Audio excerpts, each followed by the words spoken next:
boys, Black and Blue, back at you once again. Coming out of the ATL, man. Woo! It's supposed to be hot down here in Atlanta, but boy, it's hot in Chicago. Yeah. Chicago been way too lit, man. You called it, partner. Jussie Smollett.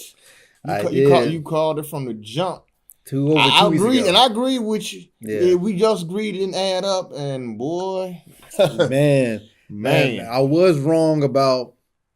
I was right that I didn't believe the story. The story was false, but I did believe he was attacked. I was wrong about that. I never thought that the whole thing was staged. I didn't think it would be that deep, but so I was wrong about that. But yeah, I did call BS from the get go, man, because. Like I said, it was just too many details that was too iffy from the get-go. And, as a recap, when the event happened, this was the week that we had a polar vortex in the nation. So Chicago was like in the negative degrees that week.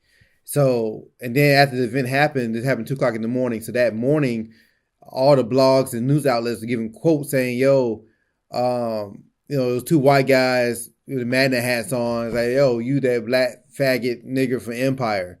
But who came with where did the quote come from? Because at the time there was no suspects in custody, and there was no official statement for Jussie when all the headlines went out. So to me that was about feeding the headlines.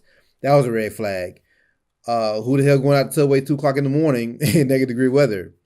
Even my broke ass we got some Uber Eats. You know what I mean?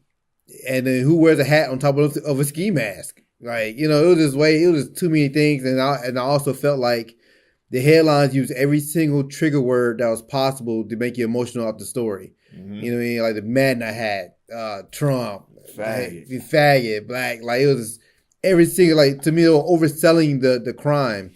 And but like I said, I didn't want to just say that he wasn't attacked at all. I thought that was a cover up from something more embarrassing.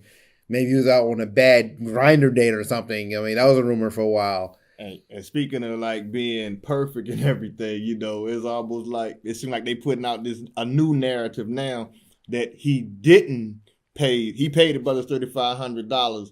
The Osandiario brothers, I'm assuming that's how you say their name, but it was more for physical training to prepare for a role now. They got more sources again now. Yeah, sources. That's a story that just broke a few hours ago as we filming. And, it broke on the TMZ website. It says sources, so it never states a name or who it came from. And conveniently, this is after Jussie hired a crisis management team. And I was just trying to tell people, man, like, even that don't make sense because the Nigerian brothers, they never caught a charge. They didn't plea bargain out. They weren't charged at all.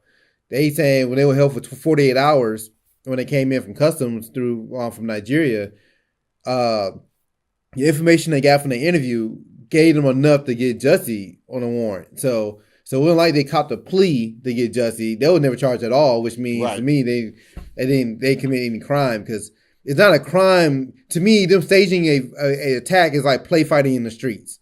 That's not a crime. The crime was he filed a police report after that. That was the crime, and that's why they're going after Jussie.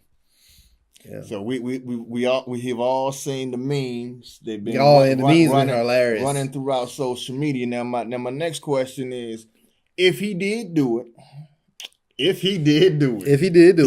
still allegedly innocent to proven guilty in court of law. If he did do it, do you think his career should be over, or do you think should he be canceled? Can he just apologize? Should he go to jail? People are comparing it.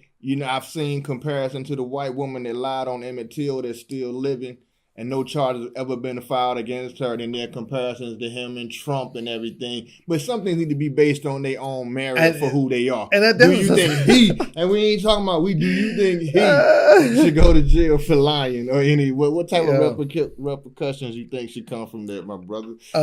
I think he should be canceled by us, but I don't think he will be. For the fact black women love him a lot. And I'm already seeing black women forgiving him already. Making his drug problem, his psychological issue. Yeah. Bullshit. Yeah. And that's amazing to me, man, because like from what I've seen, And I know I'm not. I mean, I don't talk to a lot of, used to my knowledge, a lot of gay people online. So, but so I guess I could be biased, but I just seen a lot more black women upset about Jussie than the gay community itself. You know, the black gay community rather, because the white gay community, they kind of bad too, because it's like yeah, I'm pretty sure they are, but I've been seeing a lot more outrage from black women, which is kind of odd to me. Mm-hmm. The white gay community, the mainstream gay community, been quiet the whole time. Anyway, outside of Ellen and a couple other people, they've been mainly quiet from the get go. But I think he should be canceled, but I don't think he will be, because we such a forgiving generation. I think he should get jail time. You can get a maximum of 3 years for filing a false report. I don't think he should get 3 years. I'm gonna tell you honestly, I don't think he should get jail. No, you know what he really need? He need his ass whipped. And I'm not talking about the Nigerian brothers either. I'm talking about his mama and daddy his grandmama to make him go outside and get a switch and beat his motherfucking ass. Yeah, he marries his family and he have a big family. Yeah. I think he should get jail time. I think a year. But I don't think he'll get that. I think he's gonna beat the case, and like here's what I think is going to happen. Mm-hmm. I think he's not going to get jail time. He'll get probation for this charge, but also pay a huge fine because he did use up a lot of CPD resources. They're gonna make him pay for that. Right. So I think he'll have to pay for that and get probation. If he do get jail time, it's only because because remember the hate letter is still under investigation. You think he orchestrated that now? Now, I think he may have. So if he's like the boy who cried wolf now, nobody's gonna believe anything he says now. But another serious question though posed: when hate crimes occur now, do you think what he did will take the sting off of people believing it or having that much fire and fury, or will they be looking at the side eye now because of Smollett? Before I answer that, only reason I think he's going to get jail time if he did the letter thing, because I want people to understand that's an FBI thing. That wasn't a CPD. FBI, because remember it was a powdery substance in that letter, but they found out to be crushed up aspirin or something like that. Right. So if they get him, because the FBI will be pissed off and get him. Okay. Now, as far as the other question, as far as what you were saying, dang, you just said it. No, well, people. Oh yeah. When real victims happen in the future, right? Would it be taken seriously? Yes, I think they will be taken seriously. I don't think it had any effect at all on that point. Okay. Yeah. Man, speaking of being hot in Chicago, they on a roll. They finally, they charged R. Kelly with 10 indictments, man. Yeah. Pied Piper, 52. Yeah. They got him again, which is crazy. And actually, from what I heard, he's in the same jail as Jussie, or they're arrested. Well, I know they face the same judge. I know they did that for a fact. They did face the same judge. Do you think he'll get off this time? They're trying. He's gonna get off. I think he'll get off too. I know that sounds real messed up, but I have a gut feeling he's gonna beat that case too, and I think he knows it. And the reason he's gonna get off because they are trying the case in the media, man, and it's not a good look. Yeah. And what happened is R. Kelly is gonna get a lot more sympathizers now. You know what I'm saying? Yeah. What you think, man? I think he is going to beat it, and but my theory is different. Because from my understanding, the tapes are from the mid '90s, so which means these women are well and grown at this point in the game, right? And I feel like money going to trump justice. Okay. So that's how he beat his last case. He paid off. It was nobody to testify. The girl didn't testify against him. The girl that he peed on before. Right. She got some money. And then, what I didn't know until the documentary came out on Lifetime, if you want to call it a documentary, the girl was still involved with R. Kelly even after that court case, for years after that. Right. So she was basically in a relationship with this guy of some sort. So I only assume if he had these girls the exact same way, right? I think he'll be able to pay them off and not get them to testify against him somehow, and he'll get off. It'll be a weak case to get him on. And then Michael Avenatti, he's like one of the prosecutors. He's trying the case all throughout social media. He's putting the pictures up. He's gonna eventually show his hand, and then it's almost like he can't get a fair trial.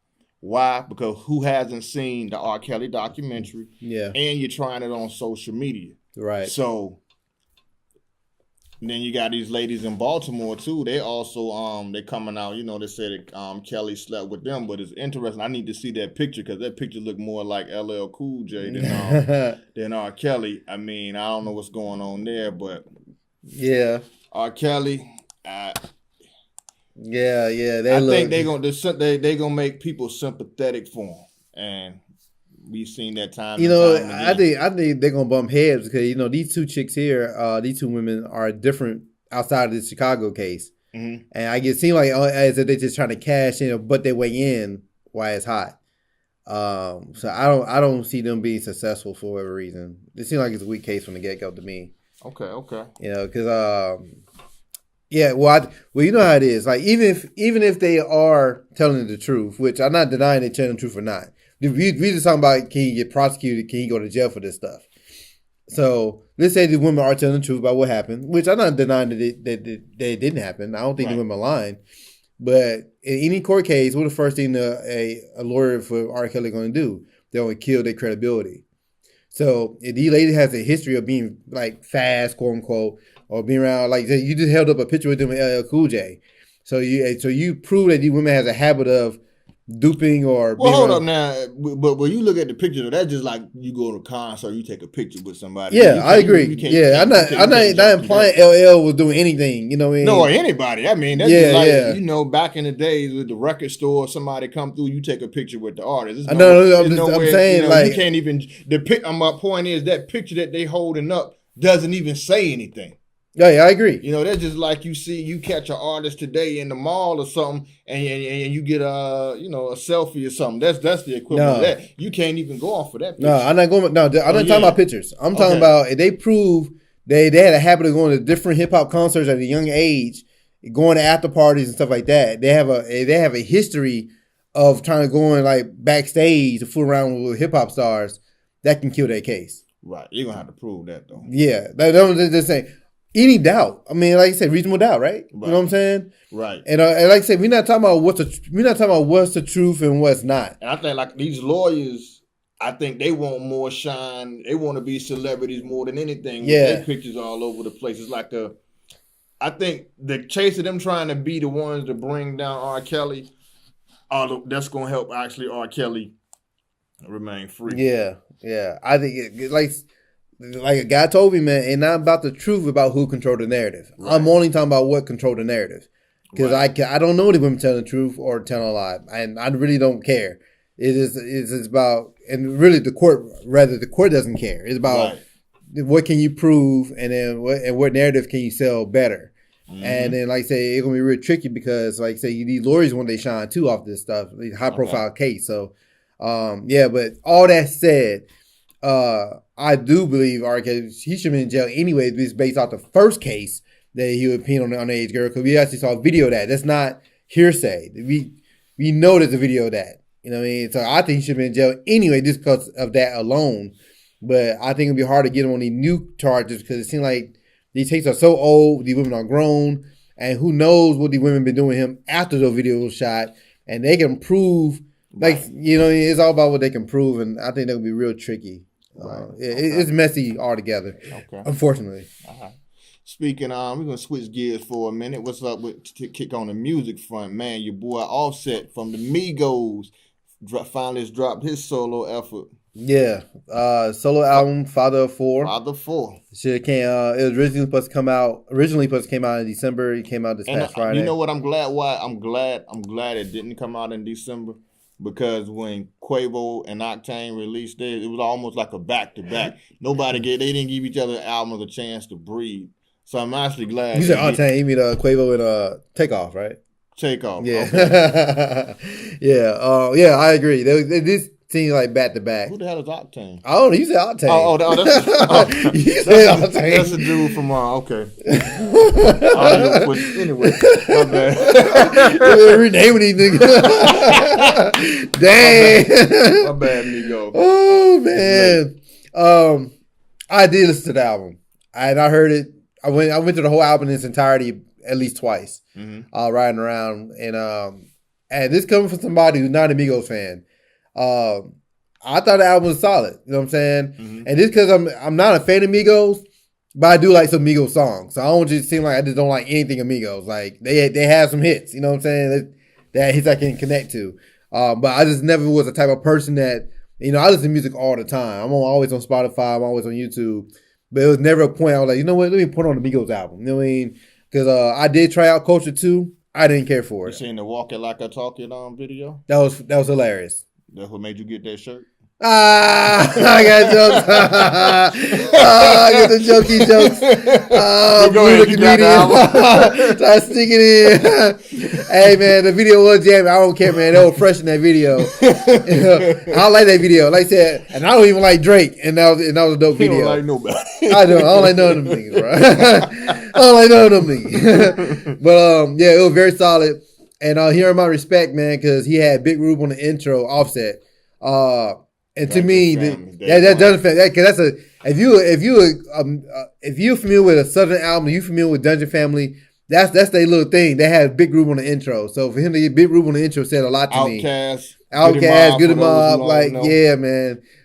Cool Breeze, like yo. So that said a lot for him to put Big Rube on the intro. Then he had one of the best songs on the album was with CeeLo. One of the highlights of the album to me. Like you check that song out, like that was a whole different level. It was an honest album. I felt like what album I want to compare it to put some perspective on it. Well, simply, I feel like I learned more about Offset through the album. Okay. And not saying like, I agree with his decisions or anything. I see where he's coming from though. You know what I'm saying? And I think that album's about right or wrong. I felt where he's coming from. Okay. And I didn't know he was a father at 17. Like that was new to me because I don't follow Migos. So him speaking about fatherhood, him being young, he had money to feed his own kid. He apologized to the kids not being there for their birthdays. Like, and he really didn't flex that much on the album. You know what I mean? Like you talk about he gave you an honest side of him. Yeah, you know what I'm saying. So I was pleasantly surprised because usually you used to them flexing, like the gold chains, the money. And he didn't really flex like that on his album. Cardi B had a real good verse on the song. They did a song together, really solid. Again, I'm not a Cardi B fan, and that was a solid song. You know what I'm saying? So, and I like Cardi B. I don't care for the music, but I respect Cardi B. I respect her hustle, where she's at, and she earned what she's getting right now, success wise. But yeah, the song Cardi B was dope. 21 Savage on that. J. Cole. Okay. Cole, yeah. You know what I mean? Always. I mean, you can't go wrong. Cole has been on a hit streak. Like, you can't miss right now. So yeah, it was solid. So I say definitely give it a listen. I'm curious to see how other people who are Migos fan take in his album. Because this album reminds me of 21 Savage album. But you know what I like about it, though? Yeah. It's funny that you mentioned Savage Project, too. Because us older heads, Outkast was like, we go here, people get on the bus. I mean, some people get on, some people get off, and you keep moving forward. What I like about these two projects is it shows the growth outside of the money and the partying. It give your audience, and they wasn't scared to go there. They wasn't scared to go there at all. I feel like Future was scared. Well, he admitted that he was scared. Because he said he started doing lean and he was scared to tell his audience that. And you got everybody hyping people up to do it, and then you get off of it. You're not hyping people to get off of it. Right, you know what I'm saying? And I thought that was like a cop-out compared to true indeed. 21 Savage. He showed his growth. You know what I'm saying? They sharing their experiences of them growing up. Mm-hmm. And in fact, I talked to another young guy, who was a big 21 fan, or was anyway, and he said he didn't care for it. But he into the old Savage. So he didn't get the part that was 21 growing up, because since that first album, you've been on tour. He dating Amber Rose, saw the world. He did some things. You know what I mean? So he saw the country. Yeah, you know what I'm saying? And that's why I expect out of artists. I don't expect to hear the same thing over and over again. To me, that was Nicki messed up at. Nikki was gone for 5 years. He came back exactly the same. I mean, like, where you been? Where you going? I had the same problem with Pusha T. You know, I like Pusha T's album. I really liked it, but we didn't learn nothing about Pusha from that. He was telling drug raps for 30 minutes, you know? But because of that, I'm glad he kept it short, because I don't want to listen to 60 minutes of you pushing dope that you never pushed. You know what I mean? So, but yeah. So, Offset, good album. Solid. Okay. Speaking on a more somber note, man, in Georgia, you know, I heard about the sister Tamala Horsford.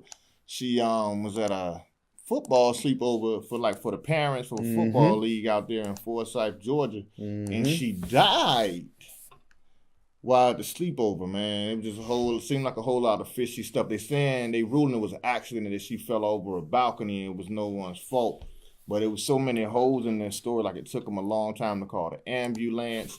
And once the story went viral on social media, it seems like that's when the police start answering a few questions here and there and being more involved in the investigation, man. You know, that's the whole. We're going to keep shedding some light on that, man. Because this happened back in November. Yeah. So it wasn't recent. They kept it quiet for a minute, but then it took off social media. Yeah, it set on fire real quick all of a sudden. Yeah, and they were saying, well, it was a party. And they found her the next morning dead, face down in the front yard. And then they later said that it's consistent with an accident, her falling off the balcony, and she had drugs and I guess drug and alcohol in her. I didn't know she had drugs in her. Yeah, they said they found Xanax or something in there. Okay. Yeah. But even still, they said, from my understanding, that balcony had marijuana and Xanax in her system. Okay. Yeah, but the balcony had like a 4-foot gate thing in front of it, so you know it wasn't like there's a free open balcony. You can just trip up and fall, you know. Right. Yeah, but I just find it amazing how nobody know anything about this though at this house full of people. You know what I'm saying? All I had to say about it, man, is we got to remember who we are.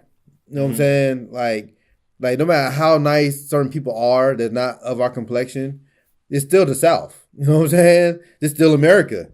You know what I mean? So like she was the only black woman there, right? You know what I'm saying? So you hang around, and not saying that, you know, you can't be cool with white people. I'm not saying that by no means. But I'm just saying you got to remember who we are, and we have to protect ourselves the best way as we can. You know what I mean? Because people not going to say they're friends, not really friends. You know what I'm saying? So you think she was murdered? I think she was murdered. Okay. And even if it was an accident, something is not being told.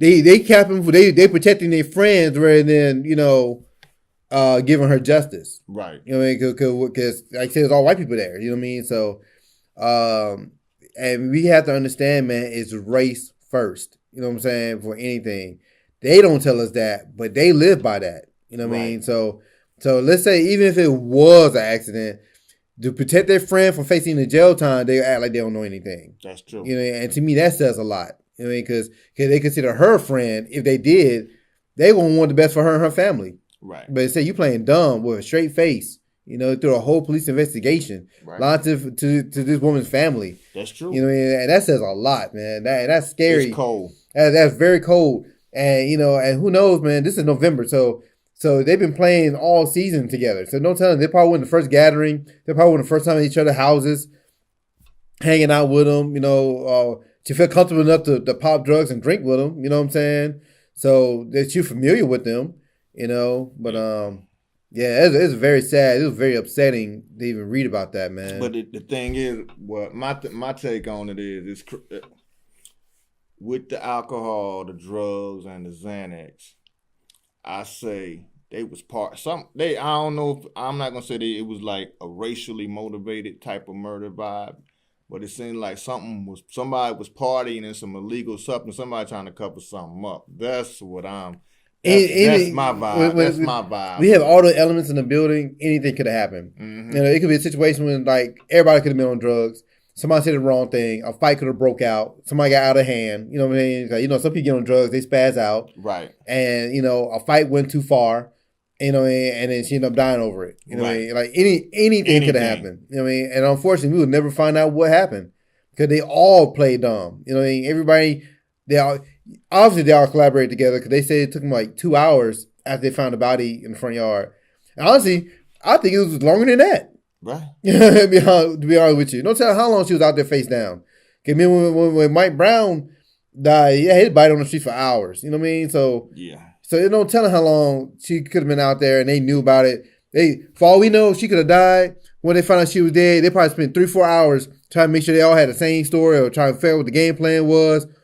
All sorts of stuff, man. Yeah. Anything, but yeah, I just like I said, I'm not saying that all white people are bad. I'm not saying that by no means. I'm just saying we got to protect ourselves in these situations, man. Yeah. And speaking of playing dumb and protecting ourselves, what do you want to call her? The murderer, killer, Amber Guyger, the one who shot Botham Jean in Dallas. Murderer. Yeah, when she straight up his apartment and killed him because she thought it was hers. Yeah. Well, now the sister who actually recorded some of the video before and after is getting a little smear on her. She worked for like a pharmaceutical company or something, and she lost her job because of this, return the evidence, all the hoopla surrounding it. But now they're trying to say she started a GoFundMe page speaking about her hardships, and now they're trying to say the credibility of hers is being questioned because of the GoFundMe page. However, she's not actually, I don't know if she's a witness or not, because the video speaks for itself. So is the video not credible because she has a GoFundMe page, or they just trying to let another killer walk free? It sounds like they're trying to let another killer walk free. That would sound like they're building it up and to let her walk free. And that's very sad. Like, dude was at home. You walked in this man's home and killed him. And did they say they had a relationship or something? I don't know that was confirmed or not. I never heard it. I never even heard that part. I just didn't like how they immediately tried to smear him, saying he had marijuana in his system. Yeah. So what if he smoked the damn blunt in his home, in his living room? What they got to do with anything? Home. You a murderer, you a killer. They need to fry your ass. Yeah. Yeah. Man, it's sad. Man, it's sad all the way around, man, Yeah. Yo, on another note, man, Queen Latifah, man, she's building like $14 million worth of affordable homes in a housing project in Newark, man. Talking about giving back where you came from. Salute, Queen. Yeah, $14 million. That's a lot of money. But you know what? Go back to my last argument in the last episode, talk about how you could get more done for your people on the outside than in the system. That's true. You know what I'm saying? Like how fast do you think we could have got $14 million in the black neighborhood through our black politicians? Just, I mean, That's true. You know what I mean? So, but I'm glad we have our people, out there, our black people. I hate saying people of color because they try to make that all inclusive. Mm-hmm. Our black people, going out there and take care of our own. I like that. That's true. Oh, man, speaking of our own, and and controlling your own and being able to do great things. It's funny, like how the phrase such and such ran, so such and such walked so somebody could run. I was watching the Netflix documentary the two killings of Sam Cooke, and just like the stuff that he was doing before he was killed. And I say that because for his day he was on something that Queen Latifah was doing. Yeah, but it's like a whole, we doing 30, 40 years later. It's yeah. Black excellence at its finest. That was a really good documentary. I enjoyed it as much as I did Q. Quincy Jones. Oh, Quincy Jones was good too. Yeah, but Sam Cooke, of course, I didn't know too much about him because I know a lot about Sam. You know me, I knew more of the ratchet stories of Sam. I knew more about what happened after his death between him and Bobby Womack. Right. I heard that whole little story. So I'm glad I learned so much more about him and his life. And what he's done, he's come up, and how he was dangerous. He was a dangerous man. Like this dude was cool with Malcolm X, Muhammad Ali. Like it was somebody else he was hanging with. FBI were looking at him. He was starting his own black label. Yeah, man. He was doing a lot. Booking companies, owning publishing. Man, it was just like a beast, man. We were just talking about some great movies going out through Black History documentaries this morning. That's definitely one you guys should check out on Netflix if you haven't. It's called The Two Killings. And see what made it so dangerous though, like he had the ability to hang out with Malcolm X. Somebody like Malcolm X that white people hated. Muhammad Ali said, "Let him in, the greatest rock and roll singer in the world." Yeah, he like you hang around some people that like white people were scared of, but he still had a big white audience as a singer. They loved him as a singer. So he found that balance. He walked it so well. Very dangerous and things he tried to do to like have black people on their own music. But it's funny, the same story goes, man. Like he trusted that guy. The white Jewish guy stole his shit. Yeah, man. He created his own company. And the paperwork he gave Sam Cooke, he said Sam Cooke was the owner and president, but he changed the paperwork around before he turned it in and said, Sam Cooke was an employee. That the Jewish guy really was the owner. That said a lot, and he didn't know about it till like a couple years later. I got a documentary I watched. I got about Otis Redding, something similar like that. His wife ain't really say, but you could tell she had to fight to get his paper too. Yeah. Oh yeah. And before I get back into that, how the mafia was trying to punk out Sam Cooke. Yeah. And he didn't care. The mafia run up on him in his dressing room. It's like, yo, we heard about what you're doing, bro, about this recorded, like, having your own business, bro. We don't appreciate it. You shouldn't do that. And Sam, like, fuck y'all. Right. He gave no else about it, man. So that said a lot. So he went against a lot. But it's just funny to me how we had two different narratives about this era. Like, because, you had the civil rights era, right? Mm-hmm. And, we got a lot of black people say, we had allies. We had, the Jewish people was walking with us, marching with us, this, that, and the third. They were with us, they were for us. Then you got a whole other narrative on the other side of things. And we keep hearing story after story after story how certain people were running the music industry and taking our music and our money. You know what I mean? So it's interesting to me. Like come to your own conclusion. I just find that interesting.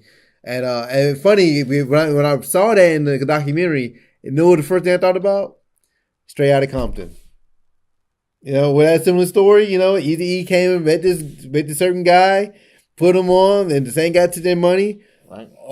Run DMC. Same thing Damon Dash been talking about Leo Cohen for the last year. It's the same story over and over and over again. Like, this is not a one-time incident. This is multiple stories happening the exact same way. Hey. Exact same way. I just find that very interesting. Man. Yeah, about what you owe, man. Interesting. Man, speaking of ownership, man, salute to Robert Kraft, owner of the New England Patriots. Keep your head up, sir. Did he post bail? I'm sure. He got arrested like that. But he got busted on some prostitution charges. Yeah. That's the news story of the day. Old man went to a massage parlor. But they trying to say some of the girls may have been part of a sex ring or something. That's not funny at all. We might make fun of that. Yeah. That's some serious trap. But we think is like they make it like he was running the damn ring. Yeah. Old man just trying to live, man. Just trying to keep his head I'm up. really surprised that he got arrested. Well, I'm really surprised they even hit the news cycle. Right. They even got that far. Because he's the type of guy that you can easily, somebody know who you are, and you can pay them a few bucks, and then, they let you go about your way.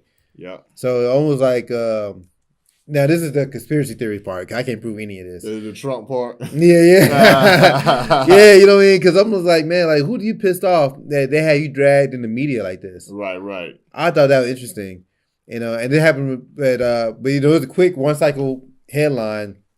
Speaking of which, at the same time, they found the white domestic terrorists too, right? Yeah, but you ain't hear nothing about that. Jussie took all them headlines. Jussie took all them headlines. He took all them headlines. Took you away from the reality. Yeah, man. That's what actors do. That's great television, Jussie. You still might have a career, buddy. Yeah, you should get the Oscar for that performance. You damn sure do, boy. Yeah, I saw that one meme saying Black History Month, first African American to scam a Nigerian. I was like, oh, man. It was some funny memes. There was some low blows too, man. That was crazy. But yeah, man. So we definitely gonna see how it's gonna play out. And on that note, we're gonna check y'all next time. This your man Ice Blue. I'm a partner. Black Ice. Peace.